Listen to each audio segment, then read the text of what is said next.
کے ساتھ زیارت اور آخرت میں شفا پیار محمد نصیب عطا فرمائے. دعاؤں کی قبولیت کے لیے صلوات اور محمد و آل محمد.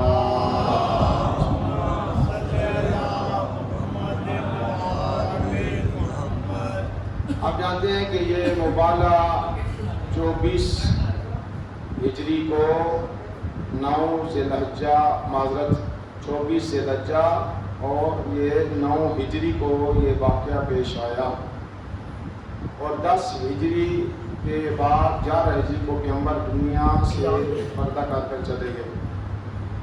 9 ہجری بھی 24 ذی الحجہ، اس کے بعد 6 دن کے بعد نیا سال شروع ہو رہا ہے، یعنی 10 ہجری. یعنی 1 سال پیغمبر کی 1 سال اور 2 مہینے یوں کہوں پیغمبر کی ولادت سے شہادت سے پہلے یہ واقعہ پیش آیا. تو اس وقت پورے اسلام عرب ممالک میں جہاں کہیں بھی اسلام کا اعلان پہنچنا تھا وہ پہنچ چکا.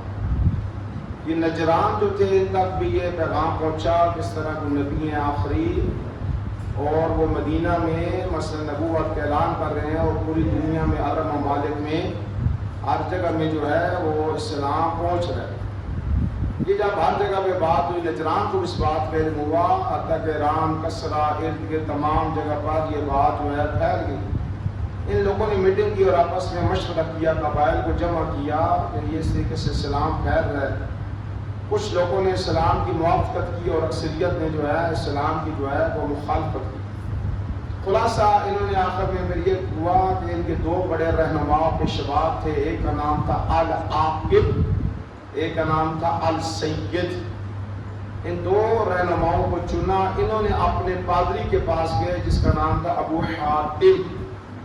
انہوں نے آپس میں فیصلہ یہ کیا کہ ہم ایک وفد لے کر مدینہ پیغمبر کی بارگاہ میں جاتے ہیں، نبی کو دیکھتے ہیں کہ وہ نبی واقعی وہ نبی ہے جن کا قرآن میں ذکر ہے اور وہ نبی ہیں کہ جن کے اندر صفات ہیں اور دیکھتے ہیں. خلاصہ کہ 14 افراد پہ مشتمل یہ کاروان نجران کا ابو حاتم جو ہے ان کا پادری تھا اور علاقے والا سعید ان کے بڑے لیڈر تھے. 70 افراد ہمراہ تھے اور جو ہے 14 افراد پہ مشتمل یہ قافلہ تھا. اور یہ ایسے آئے کہ جیسے انسان آپ کسی بہت بڑے فنکشن اور شادی خوشیوں میں جاتے ہیں، طریق والے کہتے ہیں اتنا انہوں نے اچھا لباس اور اس وقت کا مہنگا ترین لباس تن کیا اور اپنے آپ کو مزین کر کے لائے کہ مدینہ والوں نے یہ جملہ کہا ما رعینا وفدا اجمل من ہؤلاء، ہم نے اس سے پہلے اتنا حسین وفد دیکھا ہی نہیں ہے. یعنی ایسا اپنے آپ کو مزین کر کر آئے. جب یہ پہنچے مدینہ میں اور اب وہ علم ہے کہ یہ عیسائی کیونکہ پیغمبر جب ہجرت کر کے مدینہ تشریف لا چکے تھے تو 16 اور 17 مہینے کے بعد ہمارا جو ہے بیت المقدس سے مثلا جو ہے وہ رخ مڑ کر کعبہ کی طرف ہو گیا تھا.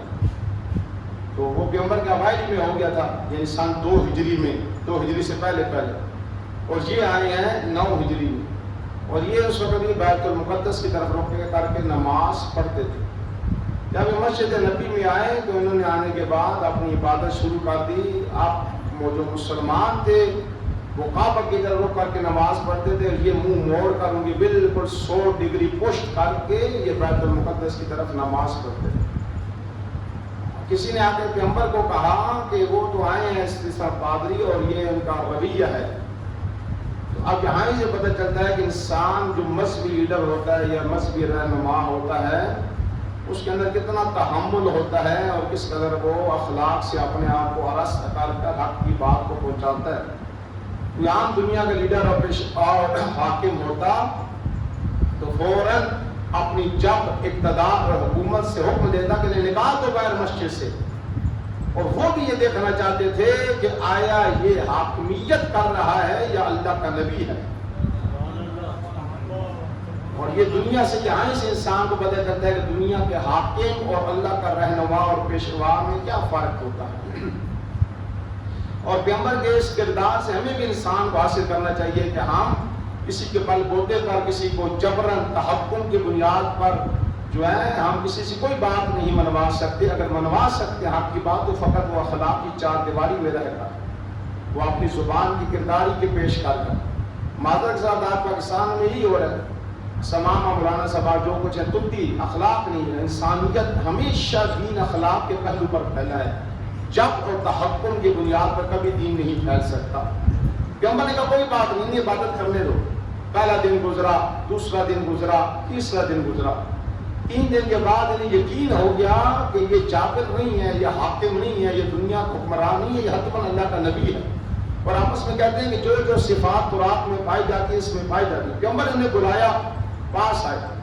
انہوں نے کہا کہ آپ حضرت عیسیٰ کی تکذیب کرتے ہیں. تکذیب، انہیں نبی نہیں مانتے. پیغمبر نے کہا ایسا نہیں ہے، میں عیسیٰ کو نبی مانتا ہوں. حق کا نبی تھا، کلمۃ اللہ تھا، مریم کا بیٹا تھا، میں یہ نبی مانتا ہوں. کہا اس کے بعد جو مقصد تھا جہاں تک وہ لانا چاہتے تھے، اس ایک شخص نے، پادری نے کہا کہ کیا عیسیٰ مردوں کو زندہ نہیں کرتا تھا؟ پیغمبر نے کہا زندہ کرتا تھا. اس نے کہا کیا عیسیٰ غیب کی خبریں نہیں دیتا تھا؟ قرآن میں ہے. کہا خبریں دیتا ہے. کیا عیسیٰ مادر ذات اندھوں کو بینائی نہیں دیتا تھا؟ کہا دیتا تھا. جب سارے بات نکال لی تو کیا نبی حق کا نہیں تھا؟ پیغمبر نے کہا حق کا تھا. تو اس نے پھر فوراً کہا کہ آپ عیسیٰ کو ابن اللہ کیوں نہیں مانتے جہاں تک وہ لانا چاہتا تھا. پیغمبر نے کہا کہ جو کام عیسیٰ کرتا تھا وہ ابن اللہ کرتا تھا، ابن اللہ نہیں ہے. تو اس نے پھر سوال طلب کر کے کیا کہ موسیٰ نبی کے والد کا نام کیا تھا؟ تو پیغمبر نے کہا عمران تھا. کہا حضرت یوسف نبی کے والد کا کیا نام تھا؟ کہا حضرت یعقوب تھا. کہا آپ کے والد کا کیا نام ہے؟ پیغمبر نے کہا میرے والد کا نام عبداللہ بن عبد المطلب بن ہاشم بن مناف ہے. اس نے کہا جب ہر نبی کے والد کا نام ہے تو عیسیٰ کا والد کیوں نہیں ہے؟ جب عیسیٰ کا والد نہیں ہے تو ثابت ہوا کہ یہ عیسیٰ اللہ کا بیٹا ہے. تو فوراً پیغمبر نے پھر قرآن کی آیت پڑھی، اِنَّا مَثَلَ عِیسَىٰ عِندَ اللَّهِ اِنَّا مَثَلَ عِیسَىٰ عِندَ اللَّهِ كَمَثَلِ آدَمَ خَلَقَهُ مِن تُرَابٍ فَكُنْ. جب اللہ نے پیغمبر نے کہا کہ قرآن میں اللہ نے کہا کہ عیسیٰ آدم کی طرح ہے، کہ اللہ نے اسے مٹی سے خلق کیا ہے، اور جس طرح آدم کے پترے کو کہا تھا کن فیکن، تو اسی طرح یہاں پہ ہوا. خلاصہ وہ اپنی ہٹ دھرمی پہ قائم رہے. یہ بات اپنی یاد رکھنی ہے میری، یہ بات آگے کام آئے گی آپ کو کہ مصطفیٰ قرآن کی دلیلیں بھی دیتے رہے کہ اگر یہی دلیل ہے تو پھر آدم کو مانو کہ ابن اللہ ہے. حتیٰ کہ عیسیٰ کی ماں تو ہے، آدم تو وہ تھا جس کا نہ باپ تھا نہ ماں تھی. تو یہ آدم علیہ السلام کو کیوں ابن اللہ نہیں مانتے؟ عیسیٰ کیوں مانتے ہو؟ پیغمبر نے نقلی دلیلیں بھی دی، عقلی دلیلیں بھی دی، قرآن کی آیتیں بھی پڑھی، پر یہ اپنی ہاتھ درمی پہ مصر رہے. بات ختم. جب جہاں تک گفتگو پہنچی فوراً جبرائیل سورہ آل عمران کی آیت لے کر آگے، فَمَنْ حَاجَكَ مِنْ بَعْدِ الْعِلْمِ، اے مصطفیٰ جو علم کے بعد، برہان کے بعد، دلیل کے بعد ہٹ درمی دکھائے تو پھر انہیں کہہ دو ابنانا و ابناکم و نسانا و نساکم و انفسنا و انفسکم. تم اپنے بیٹے لے آؤ، ہم اپنے بیٹے لے آتے ہیں. تم اپنی عورتیں لے کر آؤ، ہم اپنی عورتیں لے کر آتے ہیں. تم اپنے نفس لے کر آؤ، ہم اپنے نفس لے کر آتے ہیں. اور کل مبالغہ کریں گے جھوٹوں پر اللہ کی لعنت ہوگی.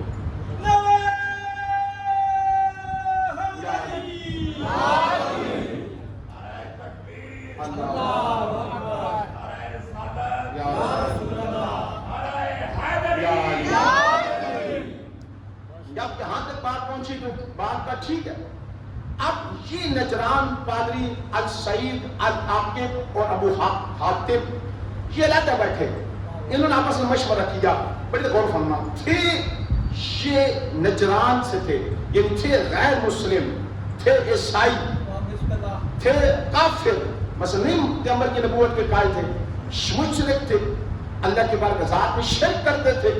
لیکن انہیں اتنا شعور تھا، یہ بڑی آج میں نے بات بڑی معرفت کی پڑی. آپس میں انہوں نے مسجد نبی میں بیٹھ کے میٹنگ کی کہ کل مبالغہ ہونا ہے.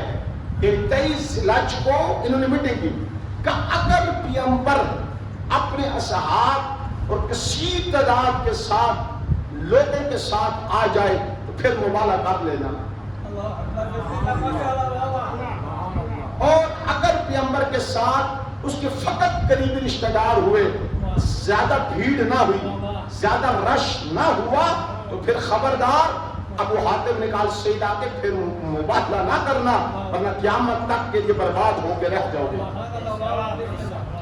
اب ادھر مدینہ میں اعلان ہو گیا کہ کل 24 ذی الحجہ یعنی آج کا دن مبالہ ہونا ہے.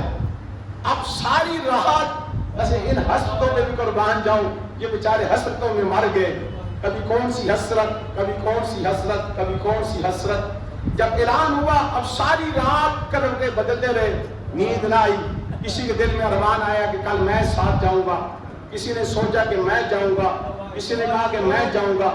خدا نے قرآن میں فرمایا تھا ابنانا و ابناکم و نسانا و نساکم, ان کے ذہن میں تھا کہ یہاں پہ بیویوں نے کہا کہ ہم بھی جائیں گی, کیونکہ عورتیں بیویاں پیغمبر کی موجود تھی, تو کہا ہم بھی جائیں گی. اب اس کے بعد حد تک کہ یہاں پہ بڑی آپ علمی بات ہدیہ کرنا چاہتا ہوں. اہل سنت ہم پہ اعتراض کرتے ہیں, وہ کہتے ہیں کہ اہل شیعہ, اور یہ عجیب بات آپ کو یہاں بہت پہلے علمی بات عرض کروں, آیت تطہیر میں اختلاف ہے. شیعہ ہم یہ کہتے ہیں کہ فقط پنجتن پاک کے ساتھ کے نیچے آئے تھے. اہل سنت یہ کہتے ہیں کہ نا پیغمبر کی بیویاں بھی آئی تھی.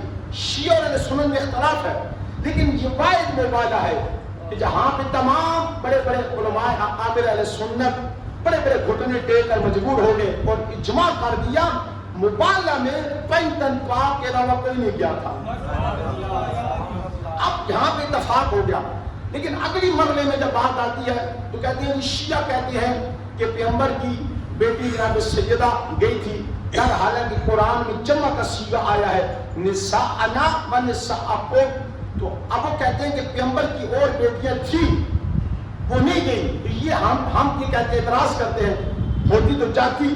اہل سنت نے پلٹ کے جواب دیتے ہیں, ان کے آپ سوشل میڈیا پہ دیکھیں, وہ ہنس کے کہتے ہیں اس وقت یعنی سن 9 ہجری میں پیغمبر کی کوئی بیٹی زندہ نہیں تھی, ساری بیٹیاں پیغمبر کی انتقال کر گئی تھی, فقط جناب سیدہ تھی. اگر دوسری ہوتی تو تب جاتی. یہ جواب دیتے ہیں. ہم انہیں پلٹ کر کہتے ہیں مان لیا بقول آپ کے کہ پیغمبر کی بیٹیاں سن 9 ہجری سے پہلے انتقال کر گئی تھی, فقط جناب سیدہ تھی, ہوتی تو جاتی. لیکن پیغمبر کا سکا بیٹا ماریہ قبطیہ کے بطن سے تھا, اس کا نام ابراہیم تھا, جو 8 ہجری میں پیدا ہوا اور 10 ہجری میں اس کا انتقال ہوا. 18 مہینے کا تھا, وہ تھا پر مصطفیٰ نہیں لے کر گئے. اور نے فرمایا بات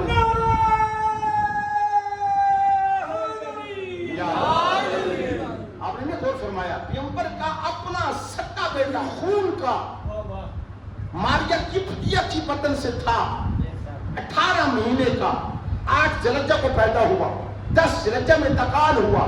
وہ تھا, پیغمبر اسے نہیں لے کر گئے. حق تو یہ تھا اسے لے کر جاتے, لیکن پیغمبر نے امام حسن و حسین کو لے کر گیا. اور سنی متفق ہے, پیغمبر نے قیامت تک دنیا کو بتایا ماریہ قبطیہ میرے خون کا بیٹا ہے, حسن حسین میری نبوت کے بیٹے ہیں.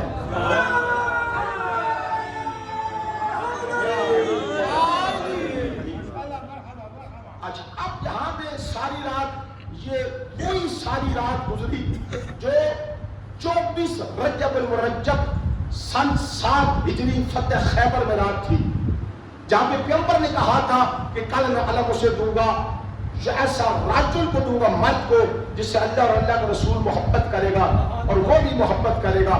تو ساری رات نیند نہیں آئی اس بات پہ کہ کل علم اللہ جانے کس کو ملے کس کو نہ ملے, اس بات میں پریشان. بالکل سیم آج یہی کیفیت تھی.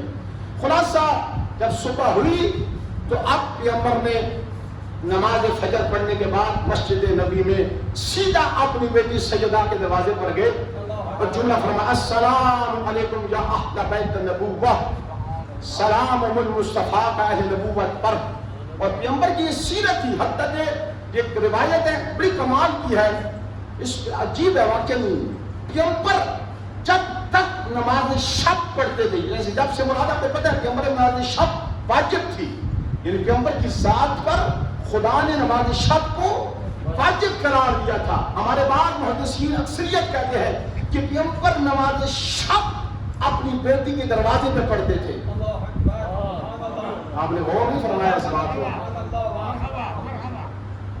یعنی وہ پڑھ کر پھر مسجد نبی میں جماعت کراتی تھی, اور جب جماعت ختم ہوتی تھی پھر آتے تھے سیدہ کے دروازے پہ اور فرمایا السلام علیکم یا اہل بیت النبوہ.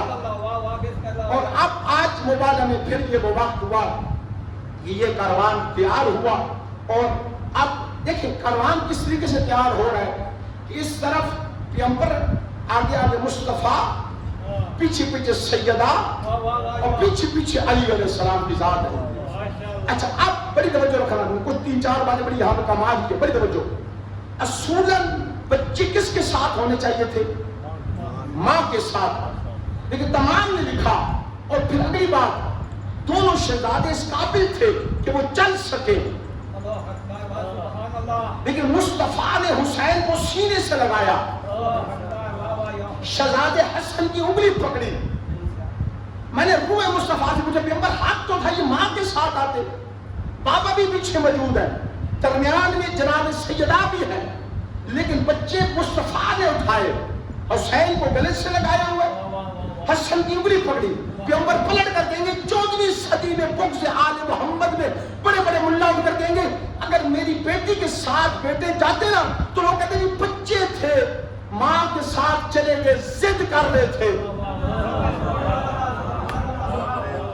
کہ اس لیے پیغمبر نے خود اٹھایا۔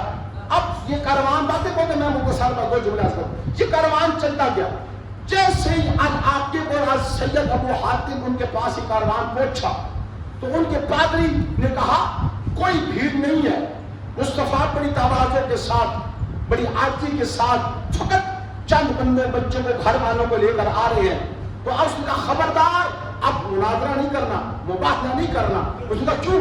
اس نے کہا انی ارا وجوہن، میں وہ چہرے دیکھ رہا ہوں، لو سآل اللہ، اگر اللہ نے مصطفیٰ نے ان کا واسطہ اللہ کو دے دیا، آپ نے غور نہیں فرمایا بات میں، مصطفیٰ نے اگر ان کا واسطہ اللہ کو دے دیا تو پہاڑ اپنی جگہ چھوڑ جائیں گے، ان کے ساتھ لعنت سے بچ جاؤ، قیامت تک کے لیے برباد ہو جاؤ گے۔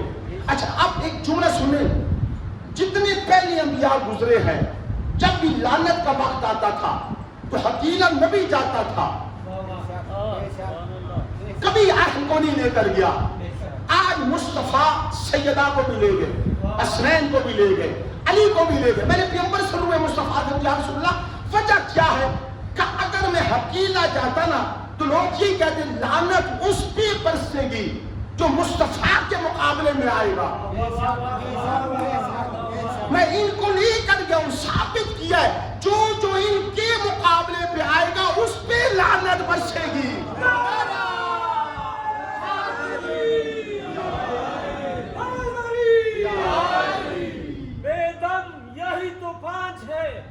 مقصود کائنات خیر النساء حسن و حسین مصطفیٰ علی، نعرہ حیدری۔ یہ وہاں پہ 2 باتیں اور سے میں ختم کروں، باتیں باتیں میں ختم کرنے جا رہا ہوں۔ اب دیکھو یہاں پہ مبالغہ نہیں ہوا، انہوں نے جزیہ دے دیا اور پیچھے ہٹ گئے۔ جزیہ قانون تھا، جزیہ تو پیچھے ہٹ گئے۔ اس طرح خیبر میں جنگ ہوئے، مثلا 7 لوگوں کو پتہ تھا انہوں نے جنگ نہیں کی، جزیہ دے کے چلے گئے۔ اب یہاں پہ بھی جزیہ دیا، پیچھے ہٹ گئے، تو بس مبالغہ میں لعنت نہیں آئی۔ اگر لعنت آتی تو یہ برباد ہو جاتے، لیکن پیغمبر قانون دے کر چلے گئے، جو جو علی حسن حسین سیدہ کے مقابلے پہ آئے گا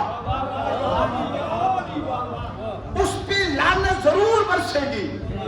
اب تاریخ کی برگردانی دیکھ لو، جو جو علی کے مقابلے پہ آیا اس پہ لعنت برس رہی ہے، جو جو سیدہ کے مقابلے پہ آیا، جو جو حسین کے مقابلے پہ آیا۔ آج تو دنیا کہتی ہے رضی اللہ علیہ السلام کی بحث میں، لیکن فلاں رضی اللہ ہے، اور ہمیں کہتے ہیں علیہ السلام کیوں کہتے ہو؟ ہم تو ٹنکے کی چوٹ پہ کہتے ہیں بھائی رضی اللہ علیہ السلام بڑے دور کی بات ہے، جو ان کے مقابلے پہ آئے رضی اللہ تو اپنے مقام پر ایک بات مسلم ہے، وہ لعنت اللہ ضرور بن جاتا ہے۔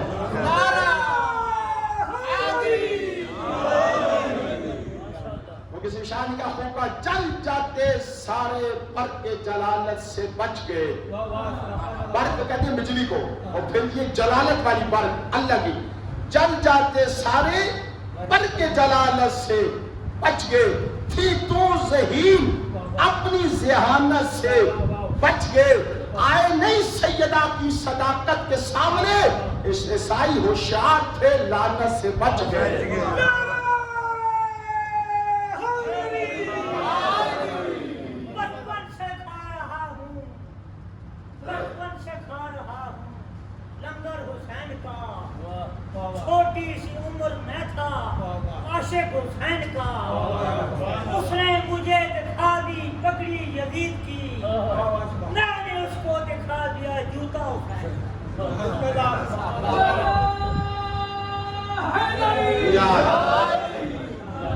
یہ ایک اور آپ کو آخری بات ہے کا دیکھیں اب پیغمبر نے وہ میں نے مسجد میں کہا کو بات یاد آئی گئی مسجد نبی نے پیغمبر نے کیا کیا عقلی دلیلیں دی یہ نہیں مانے نا پیغمبر نے قرآن پڑھا نہیں مانے محتویات پڑھی سارے بولو نہیں مانے مصطفیٰ قرآن کی آیتیں پڑھ کر بڑی میں معرفت کی بات کہنے جا رہا ہوں اللہ کی توحید منواتا رہا یہ ڈٹے رہے اب جب مبالغہ کا وقت آیا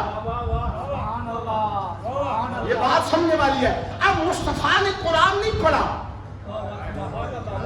فقط مرتضی اور سیدہ اور حسنین کا چہرہ دیکھ کر یہ توحید مان گئے تو پھر ماننا پڑے گا جو کام قرآن کی آیتیں نہ کر سکی ان کے چہرے کر گئے